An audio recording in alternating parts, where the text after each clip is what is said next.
আসসালামু আলাইকুম বন্ধুরা, 2005 সালে একটা পপুলার হলিউড ফিল্ম রিলিজ হয়েছিল, দ্য এক্সোরসিজম অফ এমিলি রোজ।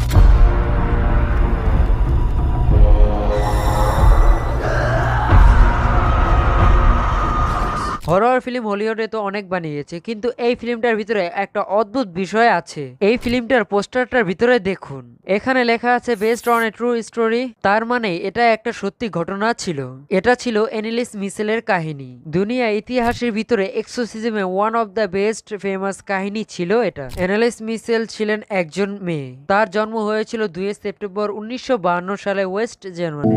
যখন সে 16 বছরের, একদিন স্কুলে বেহুশ হয়ে যায়। তখন তার বন্ধুরা বলে 1-2 মিনিটের জন্য আজব ট্রান্স লাইক স্টেট হয়েছিল। ওই দিন সন্ধ্যাবেলা যখন বাড়িতে ফিরে ওর রুমে শুতে যায়, হঠাৎ করে তার চোখ খুলে যায়। তখন সে বলতে থাকে ওর এমন লাগছিল যে ও অনুভব করছিল তার উপরে অনেক ভারী কিছু আছে। তখন বিছানার উপর দেখে সে ওখানে প্রসাব করে দিয়েছিল।